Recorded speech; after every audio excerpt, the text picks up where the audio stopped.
Olá, bem-vindos ao canal Física Zeitgeist, eu sou o professor Herbert e agora eu vou resolver a última questão da prova paulista de Física do segundo ano do ensino médio, terceiro bimestre de 2024.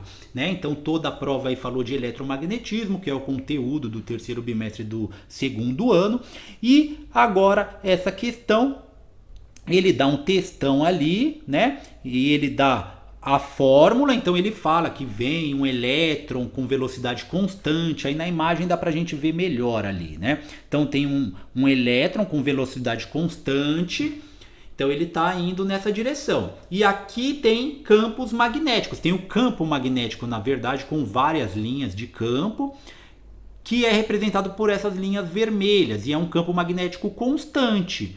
Ele é igual, pode ver que o espaçamento entre as linhas é igual, então é um campo magnético constante que está ali como o campo magnético desse ímã aqui, Por exemplo, aqui quando a gente tem um ímã assim de ferradura, daqui para cá tem campos elétricos, campos magnéticos constantes, como aquele ali do exercício. E aí você pega e joga um elétron ali, E aí ele perguntou o que vai acontecer. Aí as alternativas, o que vai acontecer. Poderia ser mais difícil essa questão. Você viu que ele mostrou a fórmula ali, Então a força, porque os elétrons, eles sentem o campo magnético, eles sentem a força magnética, eles têm uma interação, a eletricidade e o magnetismo, No exercício anterior eu expliquei melhor, e no exercício anterior a gente teve que identificar para onde seria essa força.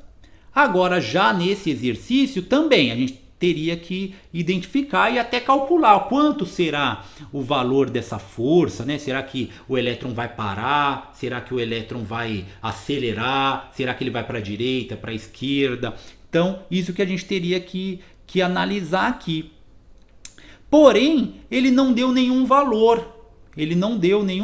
Porque ele poderia ter dado o valor do campo magnético, a velocidade do elétron, o ângulo entre eles, e aí a gente teria que calcular com a formulinha ali que ele deu, que a força é igual QVB vezes seno do ângulo, seno de θ, O que significa essa fórmula? Que a força é igual à carga elétrica, que é a carga de um elétron no caso, vezes a velocidade desse elétron, vezes o campo magnético, vezes o seno do ângulo. Aí a gente sabe qual que é a força em newtons, Qual que é a força que esse campo magnético vai realizar nesse elétron.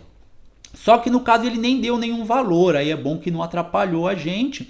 O que a gente teria que entender aí é interpretar o que estava acontecendo. O que a gente tem que pensar é que a força é QVB seno de θ, ou seja, seno do ângulo. E o ângulo entre eles aí é zero, Pensa, eles estão na mesma direção. Se eles estivessem assim seria 90 graus, se eles estivessem assim seria 45 e assim por diante. Só que ali o ângulo entre eles é zero, Pensa, duas ruas paralelas, não tem ângulo entre si, As duas estão com a mesma direção, o ângulo entre eles é zero. E aí o seno de zero é zero.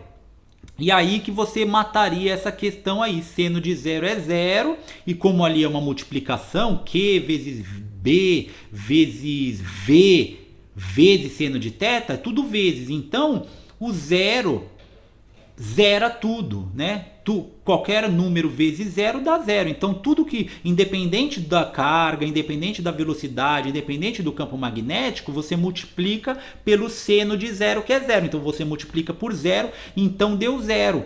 O que isso significa? Que a força é igual a zero, não tem força. Então, o elétron ele vai passar como se nada existisse, ele vai continuar com a mesma velocidade constante, como se nada tivesse ali. Aí tem gente que fala, então não teria força, ele teria que parar. Não, ao contrário. Se algo tem uma velocidade constante, para você parar, você precisa de uma força, você precisa desacelerar. Aí a gente tem que lembrar da segunda lei de Newton, Força é igual a massa vezes aceleração. Ou seja, uma força acelera uma massa. E o que é acelerar? Variar a sua velocidade. Então, se ele tem velocidade constante, ele continua com aquela velocidade. né? Aí precisaria de uma força para desacelerar. Como não tem força, ele vai continuar. Tá certo? Então essa questão era mais interpretativa e não precisaria de nenhum cálculo. Então a alternativa correta ali é: a velocidade da partícula não sofrerá alteração, nem em módulo, nem em sua direção e sentido, e sua trajetória não mudará.